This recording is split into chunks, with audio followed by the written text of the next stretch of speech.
Hello guys, welcome back to my channel Susmi Adam. എൻ്റെ ഉമ്മാൻ്റെ വീട്ടിലുള്ള ഓണപ്പരിപാടിയാണ് ഗൈസ്. എല്ലാവരുടെയും തിരുവോണാഘോഷമൊക്കെ എങ്ങനെ ഉണ്ടായിരുന്നു? അടിച്ചു പൊളിച്ചോ? ഞങ്ങൾ അടിച്ചു പൊളിച്ചു. ഇപ്പോൾ വിട്ടത്തിൻ്റെ അന്ന് ഉമ്മയുടെ വീട്ടിൽ വെച്ചിട്ടാണ് ഓണാഘോഷ പരിപാടികൾ. അപ്പം നമ്മളിതാ എല്ലാവരും കൂടെ ഒത്തുകൂടിയിട്ടുണ്ട്. ഇതാണ് ഇന്നത്തെ എൻ്റെ കോസ്റ്റ്യൂം. റിലേറ്റീവ്സൊക്കെ എത്തി തുടങ്ങുന്നതേ ഉള്ളൂ. ഉമ്മയുടെ കുടുംബ വീട്ടിൽ വെച്ചിട്ടായിരുന്നു ആഘോഷം. കുറച്ച് പേരൊക്കെ പരിപാടിക്ക് വന്നിട്ടുണ്ടായിരുന്നുള്ളൂ. എല്ലാവർക്കും ഓരോരോ തിരക്കുകളൊക്കെ ഉണ്ടായിരുന്നു. 11 മണിക്ക് തുടങ്ങണമെന്ന് പറഞ്ഞ പരിപാടി തുടങ്ങിയപ്പോൾ ഏകദേശം 2:30 മണിയോളം ആയിട്ടുണ്ടായിരുന്നു. പിന്നെ നമ്മൾ സദ്യ കഴിക്കാൻ വേണ്ടിയിട്ട് ആ സദ്യ കഴിക്കാൻ പോവുകയാണ്. ഓരോരോ വിഭവങ്ങളായിട്ട് കൊണ്ടുവെക്കുന്നുണ്ട്. ഇതാണ് എൻ്റെ ഫാമിലി, കസിൻസും അവരുടെ മക്കളും ഉമ്മയുടെ സിസ്റ്റേഴ്സും എല്ലാവരും ഉണ്ടായിരുന്നു. കുറച്ച് പേരൊന്നും വന്നിട്ടില്ല. മെഹദ് മോൻ്റെ ഇരുന്നിട്ടുണ്ട് ഫുഡ് കഴിക്കാനായിട്ട്. എൻ്റെ ഇല തിരിച്ചിട്ടിരിക്കുകയാണ്. പിന്നെ ഞാൻ അറിഞ്ഞത് ഇല തിരിച്ചായിരുന്നു ഇട്ടിരുന്നത്. വീഡിയോ എടുക്കുന്നതിൻ്റെ ഇടയിൽ ഞാൻ ഇല തിരിച്ചിട്ടിരുന്നത് ശ്രദ്ധിച്ചില്ല. പിന്നെ എല്ലാ ഐറ്റംസും ഇവിടെ കൊണ്ടുവച്ചിട്ടുണ്ട്. സദ്യ കഴിക്കാൻ അത്ര താല്പര്യമുള്ള ഒരാളൊന്നും അല്ല ഞാൻ. പക്ഷേ ഓണമാകുമ്പോഴത്തേക്ക് എന്തോ സദ്യ കഴിക്കാനാണ് താല്പര്യം. അതുകൊണ്ട് എല്ലാ വർഷവും ഓണത്തിൻ്റെ നമ്മുടെ വീട്ടിൽ കറക്റ്റായിട്ട് സദ്യ ഉണ്ടാക്കാറുണ്ട്. എല്ലാവരുമായിട്ട് ഒത്തുകൂടിയപ്പം അതൊരു പ്രത്യേക സന്തോഷം തന്നെയായിരുന്നു. ഇങ്ങനെ ഓരോ പരിപാടികളൊക്കെ വരുമ്പോഴല്ലേ ഫാമിലിയിൽ എല്ലാവരും കൂടെ ഒന്ന് കാണാനും സന്തോഷങ്ങൾ പങ്കിടാനും സംസാരിക്കാനും ഒക്കെ പറ്റത്തുള്ളൂ. പിന്നെ നമ്മുടെ സദ്യ വിളമ്പി തുടങ്ങിയിട്ടുണ്ട്. സിസ്റ്ററിൻ്റെ ഹസ്ബൻഡും പിന്നെ എൻ്റെ കസിൻസും എല്ലാവരും കൂടെ ചേർന്നായിരുന്നു സദ്യ വിളമ്പിക്കൊണ്ടിരുന്നത്. ഓരോരോ ഐറ്റംസായിട്ട് എരിതാ കൊണ്ടുവച്ചുകൊണ്ടിരിക്കുകയാണ്. ഏത് ഓർഡറിലാണ് വിളമ്പുന്നതിനെക്കുറിച്ച് ഇവിടെ ആർക്കും അത്ര വലിയ ധാരണയൊന്നുമില്ല. പിന്നെ എല്ലാവരും കിട്ടിയ ഓരോരോ ഐറ്റംസ് എടുത്തങ്ങ് വിളമ്പുമായിരുന്നു. ഇപ്പോൾ നമ്മുടെ ചോറും പരിപ്പ് കറിയൊക്കെ വന്നിട്ടുണ്ട്. ഇനി നമുക്ക് അന്നേരം കഴിച്ചു തുടങ്ങാം. എല്ലാവരും ഫോട്ടോസും വീഡിയോസും ഒക്കെ അതിൻ്റെ ഇടയിൽ കൂടെ എടുത്തുകൊണ്ടിരിക്കുകയാണ്. പല പല സൈഡിൽ നിന്നാണ് ആളുകൾ ഫോട്ടോയും വീഡിയോ ഒക്കെ എടുക്കുന്നത്. അങ്ങനെ നമ്മൾ കഴിച്ചു. അതിന് ശേഷം പിന്നെ ലാസ്റ്റ് നമുക്ക് 2 സൈസ് പായസം ഉണ്ടായിരുന്നു. അടപ്പായസം ഉണ്ടായിരുന്നു, വെർമസല്ലി ഉണ്ടായിരുന്നു, നമ്മുടെ പായസത്തിൻ്റെ കൂടെ കഴിക്കുന്ന ബോളി ഉണ്ടായിരുന്നു. അങ്ങനെ എല്ലാം കൂട്ടി കഴിച്ചു. പിന്നെ അടുത്തത് ബോയ്സും ഉമ്മാമാരും ഒക്കെ ആയിരുന്നു. ആണുങ്ങളുടെ പന്തിയായിരുന്നു അടുത്തത്. അങ്ങനെ നമ്മുടെ കസിൻസും സിസ്റ്റേഴ്സിൻ്റെ ഹസ്ബൻഡും എല്ലാവരും ഇരുന്നിട്ടുണ്ട്. അവർക്കെല്ലാം വിളമ്പി കൊടുത്തതിന് ശേഷം പിന്നെ നമ്മൾ അടുത്തത് ഗെയിംസിലേക്ക് പോയി. ആദ്യത്തെ ഗെയിം നമ്മുടെ കസേര കളിയായിരുന്നു. കസേര കളിക്ക് ഓരോ റൗണ്ടായിട്ടാണ്, അംഗങ്ങൾ കുറച്ചുള്ളത് കൊണ്ട് നമ്മൾ ഓരോരോ ബാച്ചായിട്ടാണ് കയറിയത്. ആദ്യം ഞങ്ങൾ സിസ്റ്റേഴ്സ് എല്ലാം കൂടാണ് ആദ്യത്തെ റൗണ്ടിൽ മത്സരിക്കാനായിട്ട് എത്തിയത്.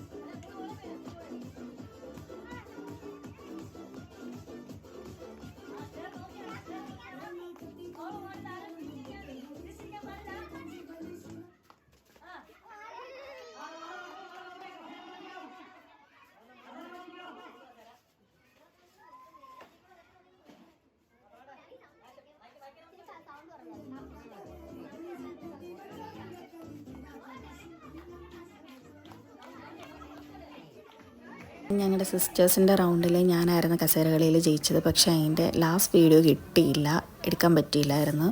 പിന്നെ അത് കഴിഞ്ഞിട്ട് നമ്മുടെ ഉമ്മാമാരുടെ കസേര കളിയായിരുന്നു.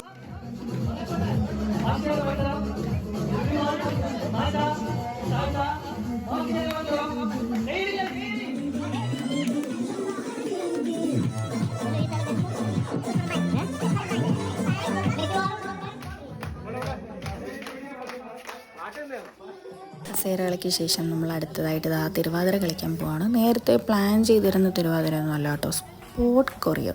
അതുകൊണ്ട് പലരും സ്റ്റെപ്പ് തെറ്റിക്കുന്നുണ്ട്, പലരും പല രീതിയിലാണ് കളിക്കുന്നത്. അന്നേരം തോന്നുന്ന സ്റ്റെപ്പിട്ട് നമ്മളങ്ങ് കളിച്ചു.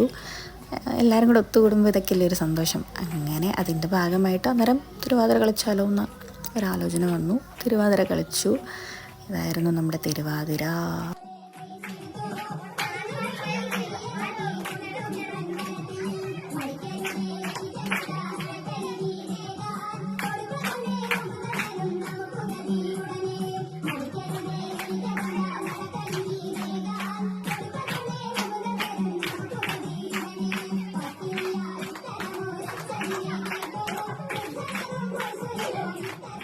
അങ്ങനെ നമ്മുടെ തിരുവാതിര കളിയൊക്കെ കഴിഞ്ഞതിന് ശേഷം അടുത്തതായിട്ട് നമ്മുടെ സിനിമാറ്റിക് ഡാൻസ് ആയിരുന്നു.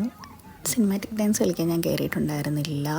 ഞാൻ സൈഡിൽ നിന്ന് വീഡിയോ എടുത്തുകൊണ്ടിരിക്കുന്നതുകൊണ്ട് ഞാൻ ഡാൻസ് കളിക്കാൻ കയറിയില്ല. നമ്മുടെ മോണിക്ക പാട്ടിട്ടുള്ള ഡാൻസാണ് ഇവിടെ നടന്നുകൊണ്ടിരിക്കുന്നത്. ഇതും നേരത്തെ പ്രാക്ടീസ് ചെയ്തൊന്നുമല്ല, അന്നേരം തോന്നുന്ന സ്റ്റെപ്പിട്ട് എല്ലാവരും കൂടെ ചേർന്നൊരു ആഘോഷം. പിന്നെ അതാ നമ്മുടെ വടംവലി തുടങ്ങിയിരിക്കുന്നു. ആദ്യത്തെ റൗണ്ടിൽ നമ്മുടെ ഉമ്മാമാരും സിസ്റ്റേഴ്സും എല്ലാം കൂടെ ഉള്ള വടംവലി.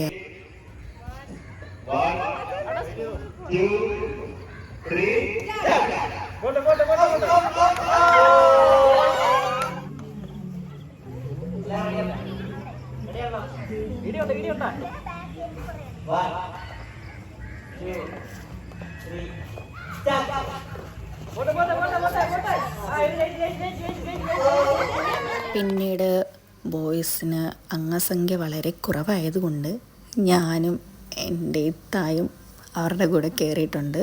നമ്മൾ നേരത്തെ വടംവലിക്ക് ഞാനും ഇത്തായും കയറിയിട്ടില്ലായിരുന്നു. അതുകൊണ്ട് പിന്നത്തെ റൗണ്ടിൽ നമ്മളാണ് അവരുടെ കൂടെ കയറിയത്. ഈ വടംവലിയിൽ ഞങ്ങളായിരുന്നു കേട്ടോ ജയിച്ചത്. മീൻസ് ജയിക്കുമെന്ന് ഒട്ടും പ്രതീക്ഷിച്ചില്ല. ഞാൻ ലൈഫിൽ ആദ്യമായിട്ടാണ് ഒരു വടംവലി കയറുന്നില്ലെന്ന് പറഞ്ഞ് മാറി നിന്ന് എന്നെ ഇവർ നിർബന്ധിച്ച് കയറ്റിയതാണ്. പക്ഷേ ഇതൊക്കെ ഒരു അടിപൊളി എക്സ്പീരിയൻസ് ആണ് കേട്ടോ. ഞാൻ പലപ്പോഴും പല കാര്യങ്ങളിൽ നിന്ന് ഒഴിഞ്ഞു നിൽക്കുന്ന ഒരു വ്യക്തിയാണ്. പറ്റില്ല, വേണ്ട എന്നൊക്കെ കരുതിയിട്ട് പലപ്പോഴും പല കാര്യങ്ങളിൽ നിന്ന് ഞാൻ ഒഴിഞ്ഞാണ് നിൽക്കുന്നത്. പക്ഷേ ഓരോന്നിനെ കയറുമ്പോഴാണ് മനസ്സിലാവുന്നത് ഇതിലൊക്കെ കയറണം, പങ്കെടുക്കണം, അതെന്ന് കിട്ടുന്നൊരു സന്തോഷം, അതൊക്കെ ഒരു വേറെ ഫീൽ തന്നെയാണ്. അങ്ങനെ ഇതോടുകൂടിയിട്ട് നമ്മുടെ ഇന്നത്തെ വടംവലി കഴിഞ്ഞു. ലാസ്റ്റ് അവർ വീഴുകയും ചെയ്തു. അപ്പോൾ വടംവലി ഇത്രയേ ഉണ്ടായിരുന്നുള്ളൂ.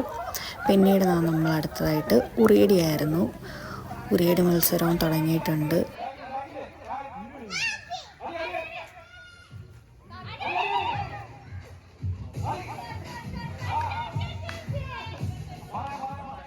ഞാൻ ഉറിയടിക്ക് കയറിയപ്പോഴത്തേക്ക് ഒരുപാട് ലേറ്റായിപ്പോയി. കാരണം ഒരുപാട് പേരുള്ളതുകൊണ്ട് നമ്മുടെ ഉറിയടി എല്ലാം കഴിഞ്ഞപ്പോഴത്തേക്ക് ഏകദേശം ഒരു 7 മണിയോളം ആവാറായി. അപ്പം എൻ്റെ ഉറിയടി ഇരുട്ടത്തായിരുന്നു. അതോടുകൂടി നമ്മുടെ ഇന്നത്തെ ഓണാഘോഷ പരിപാടികളെല്ലാം കഴിഞ്ഞിട്ടുണ്ടായിരുന്നു. ഈ വർഷത്തെ ഓണാഘോഷമൊക്കെ കഴിഞ്ഞു ഗായ്സ്. ബൈ.